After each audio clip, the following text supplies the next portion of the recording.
प्रश्न 2 ब प्रकरण नंबर 8 प्रमाणित स्वरूपे लखो। तो पहलो प्रश्न -24/32 तो 24 ની જગ્યાએ 8 ગુણ્યા -3 તો પ્લસ માઇનસ માઇનસ થઈ જાય એટલે -3 કરવા પડે। 32 ની જગ્યાએ 8 ચોકુ 32 8 8 ઉડી ગયા તો વધ્યું શું 3/4।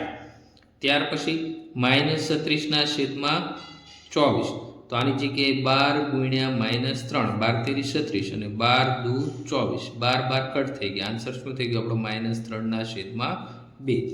त्यार पछी त्रीजो दाखलो -45/30 तो 15 गुण्या -3 15 तेरी 45 અને 15 दू કેટલા થશે 30 तो 15 15 ઉડી ગયા। જવાબ શું થયો -3/2। દાખલા નંબર 4 -60/75 तो શું થશે 15 ચોકુ 60 અને 15 પંચા 75 15 15 કટ થઈ ગયા। આન્સર શું છે આપણો -4/5।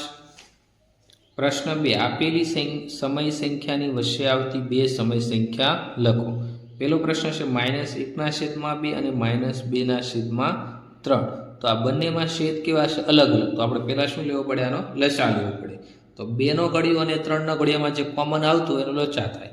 तो 2 તેરી 6 અને 3 દુ 6 તો લસા કેટલો થઈ ગયો આપણો લસા બરાબર 6 થઈ ગયો। હવે -1/2 અહીં 3 6 લાવવાના છે આપણે તો 2 ને કેટલા વડે ગુણવા પડે 3 વડે અને નીચે 3 વડે ગુણ્યા તો ઉપર આપણે 3 વડે ગુણવા પડે અને -2/3 અહીંયા 6 લાવવા માટે આપણે 3 ને કેટલા વડે ગુણવા પડે 2 વડે તો ઉપર આપણે કેટલા વડે ગુણશું 2 વડે। હવે 3 × 3 તો -3 અને 2 તેરી 6 તો 6 અને બીજી સંખ્યા કઈ છે 2 દુ 4 તો -4 અને 3 દુ કેટલા થઈ ગયા 6 થઈ ગયા। આ બે સંખ્યા આપણને મળી। હવે શું કીધું આ બંને વચ્ચેની આપણે બે સમય સંખ્યા શોધવાની। તો જેટલી સમય સંખ્યા કીધી એની કરતાં વધારે એક વડે ગુણવાનું। तो -3/6 અને કેટલા વડે ગુણશું આપણે બે સમય સંખ્યા કીધી તો એની કરતાં એક વધારે એટલે 3 વડે ગુણશું। તો નીચે 3 વડે ગુણવાનું અને આ સંખ્યાને 3 વડે ગુણી તો બીજી સંખ્યાને 3 વડે ગુણવાની ગુણ્યા 3 ગુણ્યા 3 તો હવે શું થઈ જશે 3 તેરી 9 -9/18 અને 4 તેરી 12 -12/18। હવે આ બંનેની વચ્ચેની સમય સંખ્યા કઈ છે વચ્ચે આવતી સમય સંખ્યા બરાબર। આ બંનેની વચ્ચે 9 પછી કેટલા આવશે -10/18 પછી કેટલી આવશે -11/18। આ બે સમય સંખ્યા થઈ। આમાં તમે 3 વડે ગુણો તો બીજી નવી સમય સંખ્યા મળે। તો આમાં દરેકના જવાબ કેવા આવે અલગ અલગ આવે। પ્રશ્ન બીજો -4/5 અને -2/3 તો આ બંનેમાં શું છે ભાઈ છેદ અલગ અલગ છે। તો આમાં આપણે શું કરવું પડે લસા મેળવવો પડે। તો 5 નો ઘડિયો બોલવાનો અને 3 નો ઘડિયો બોલવાનો બેમાં જે કોમન આવે એનો લસા થશે। તો 5 તેરી 15 અને 3 પંચા 15 તો લસા આપણો કેટલો થયો 15 લસા બરાબર 15 થયો। તો હવે -4/5 લસા 15 છે 15 લેવા 5 ને કેટલા વડે ગુણવા પડે 3 વડે તો ઉપર 3 વડે ગુણવાના અને બીજી સંખ્યા કઈ છે -2/3 તો અહીંયા 15 લાવવા માટે 3 ને કેટલા વડે ગુણવા પડે 5 વડે તો ઉપર આપણે કેટલા વડે ગુણવાના 5 વડે। હવે 4 તેરી કેટલા થઈ ગયા 12/5 તેરી 15 અને બીજી સમય સંખ્યા કેટલી થશે 2 પંચા 10 -10/3 પંચા 15। હવે બંને આને 3 વડે ગુણ્યા તો આ સંખ્યાને આપણે 3 વડે ગુણવાનું તો -10/3/15/3 તો 12 તેરી 37 15 તેરી 45 અને 10 તેરી 30 અને 15 તેરી 45। હવે 36 અને 30 વચ્ચેની સમય સંખ્યા તો જે નાની સમય સંખ્યા હોય એનાથી ચાલુ કરવાનું। 30 પછી શું આવશે 31 શું થશે વચ્ચે આવતી સમય સંખ્યા -31/45 અને -32/45। ત્રીજો દાખલો -1/4 અને -3/5 તો અહીંયા તે છેદ અલગ અલગ તો છેદ સરખા કરવા માટે આપણે લસા લેવું પડે। તો 4 ને કેટલા વડે 4 નો ઘડિયો બોલો અને 5 નો ઘડિયો તો 4 25 અને 5 24 તો આપણો લસા શું થશે 20 થશે। લસા બરાબર કેટલો થયો 20। તો -1/4 તો આને કેટલા વડે ગુણવા પડે? 20 લાવવા માટે 4 પંચા 5 વડે ગુણવા પડે, તો ઉપર એ 5 વડે ગુણવાના. અને -3/5 અહીંયા 20 લાવવા માટે આને કેટલા વડે ગુણવા પડે? 4, તો ઉપર એ કેટલા વડે ગુણશું આપણે? 4 વડે. 5 એકા 5 છેદમાં 4 પંચા શું થઈ જશે? 20. અને 3 ચોકું 12 -12 છેદમાં શું થઈ જશે? 20 થઈ જશે. હવે જો -5/20 અને -12/20 આને આપણે ગુણવાનો પડે, આમાં ડાયરેક્ટ આના વચ્ચેની સમય સંખ્યા મળી. તો વચ્ચેની સમય સંખ્યા ડાયરેક્ટ મળી જાય છે. વચ્ચેની સમય સંખ્યા બરાબર -5 પછી -6/20 -7/20, કેમ કે આપણે બે જ સમય સંખ્યા મળી છે. તો આ બંને વચ્ચેની સમય સંખ્યા 2 મળી. પ્રશ્ન નંબર 4, -1/2 અને -5/7. તો અહીંયા બંને છેદ અલગ, તો આ બેનો શું લેવો પડે? લસા. તો બેનો ઘડીઓ બોલવામાં જે બોલવાનો અને જેમાં કોમન આવી લખવાનું. તો 2 + 7 અને 7 × 2 14. તો લસા કેટલો થઈ ગયો આપણો? 14 થઈ ગયો. હવે -1/2 અહીંયા 14 લાવવા માટે આને 7 વડે ગુણવા પડે, તો ઉપર આપણે 7 વડે ગુણશું. અને -5/7 અહીંયા 7 ની જગ્યાએ 14 લાવવા માટે 7 ને કેટલા વડે ગુણવા પડે? 2 વડે, તો ઉપર આપણે 2 વડે ગુણવાનું. તો -7 એકા 7 છેદમાં 7 દુ 14. અને 5 દુ 10 -10 છેદમાં 14. હવે આ બે વિશે એમનામાં આપણે સમય સંખ્યા મળી જાય. 7 પછી 8, 9 અને 10. તો બે સમય સંખ્યા કઈ થઈ? 8 અને 8/14 અને 9/14. તો આપણે લખશું વચ્ચેની સમય સંખ્યા બરાબર -8/14 અને બીજી કઈ થશે? -9/14. આ બે સમય સંખ્યા મળી ગઈ.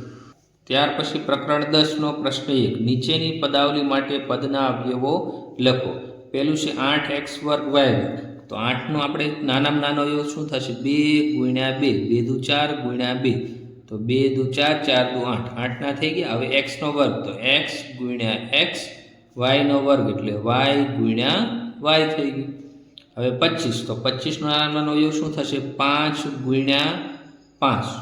25 25, x ની 1 ઘાત, તો x × y ની 3 ઘાત, તો y × y × y. ત્યાર પછી ત્રીજો -6x² y. તો એની જગ્યાએ શું થશે? 3 દુ 6, તો -3 × 2 એટલે 6 થઈ ગયા. x ની 2 ઘાત, તો x × x, y ની 1 ઘાત, તો × y થઈ ગયા. ત્યાર પછી ચોથો દાખલો -9 x ની 2 ઘાત, y ની 3 ઘાત, તો -9 ની જગ્યાએ 3 × 3, x ની 2 ઘાત, તો x × x, y ની 3 ઘાત, તો y × y. પાંચમો પ્રશ્ન -12 x ની 3 ઘાત અને y. તો -12 ની જગ્યાએ શું લખશું? 3 × 2, તો 3 દુ 6 × 2, તો 3 દુ 6, 6 દુ 12. x ની 3 ઘાત, તો x કેટલી વાર? 3 વાર આવશે, તો x × x × x, અને y ની 1 ઘાત, તો y થઈ. છઠ્ઠો દાખલો -15 x y ની 3 ઘાત. તો 15 ની જગ્યાએ 5 તેરી 15 થાય, તો -5 × 3 × x ની 1 ઘાત, x એમના, y ની 3 ઘાત, તો y × y. સાતમો પ્રશ્ન -14xy. તો 14 ની જગ્યાએ 7 દુ 14, તો -7 × 2 એટલે 14, x ની 1 ઘાત એટલે x × y, તો y ની 1 ઘાત. આઠમો દાખલો 10x² y². તો 10 ની જગ્યાએ 5 × 2, x નો વર્ગ એટલે x 2 વાર, x × x, y ની 2 ઘાત એટલે y 2 વાર, y × y. બીજો પ્રશ્ન, જો x બરાબર -2 હોય તો નીચેનાની કિંમત શોધો. આમાં શું કરવાનું? જ્યાં x છે એની આપણે કેટલા મૂકશું? 2. તો પેલું આપણે x² + 3x + 1. ત્યાં આપણે x બરાબર કેટલા મૂકવાના છે? -2. તો x² છે, તો x ની જગ્યાએ -2 આખાનો વર્ગ વત્તા 3 x ની જગ્યાએ -2 વત્તા 1. હવે આપણે આનું સાદુરૂપ આપશું. -2 નો વર્ગ, તો -2 × -2, તો શું થશે? 4. પણ માઇનસ માઇનસ પ્લસ, તો 4 થઈ જશે. વત્તા 3 દુ કેટલા થાય? 6. પણ આ પ્લસ છે અને આ માઇનસ, તો -6 વત્તા 1, તો ફાઇનલમાં શું થશે? 4 વત્તે ઓછા ઓછા એટલે 4 - 6 વત્તા 1.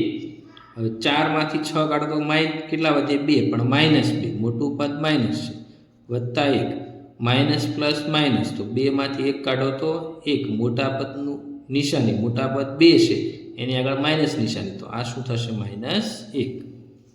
બીજો પ્રશ્ન, x² - 2x - 1, તો x ની જગ્યાએ આપણે કેટલા લખવાના છે? -2. તો આ x² એમના, x ની જગ્યાએ -2 એની 2 ઘાત માઇનસ 2, x ની જગ્યાએ -2 અને -1. હવે -2 નો વર્ગ એટલે કેટલા થઈ જશે? +4, માઇનસ 2 દુ 4, તો પણ 4, પણ આ માઇનસ છે એટલે માઇનસ આવશે અને -1. હવે 4 માઇનસ માઇનસ પ્લસ 4 અને આ -1 એમ નામ. હવે 4 ને 4 8, -1, તો 8 - 1, તો જવાબ શું થઈ જશે આપણો? 7. ત્રીજો દાખલો, x² + 4x - 2, તો x² એટલે શું થશે? અહીં આપણે x ની જગ્યાએ કેટલા લખવાના છે? -2, તો -2 નો વર્ગ વત્તા 4 એમ નામ, x ની જગ્યાએ -2 અને ઓછા, તો -2 નો વર્ગ એટલે 4 વત્તા 4 દુ 8, પણ પ્લસ માઇનસ માઇનસ, તેથી માઇનસ -2 એમ નામ. 4 વત્તે ઓછે ઓછા, -8 અને -2. હવે માઇનસ માઇનસ શું થઈ જશે? પ્લસ, તો 4 માઇનસ માઇનસ પ્લસ, તો 8 ને 2 10, પણ મોટું પદ 8 છે એની આગળ માઇનસ નિશાન એટલે માઇનસ આવશે. 4 માંથી 10 કાઢો એટલે 6, મોટું પદ 10 એની આગળ માઇનસ નિશાની એટલે -6 આપણો આન્સર. ચોથો દાખલો, x² - 5x + 4, તો x ની જગ્યાએ આપણે કેટલા મૂકવાના છે? -2, તો શું થશે? x ની જગ્યાએ -2 નો વર્ગ -5, x ની જગ્યાએ -2 વત્તા 4, -2 નો વર્ગ એટલે કેટલા થાય? 4 થાય, -5 દુ 10, પણ પ્લસ માઇનસ માઇનસ, તો -10 વત્તા 4 એમ. હવે અહીં તમે ડાયરેક્ટ +10 કરી દો તો પણ ચાલે, માઇનસ માઇનસ પ્લસ, તો +10 વત્તા 4, તો 4 ને 10 14, 14 ને 4 18 આપણો આન્સર થઈ ગયો.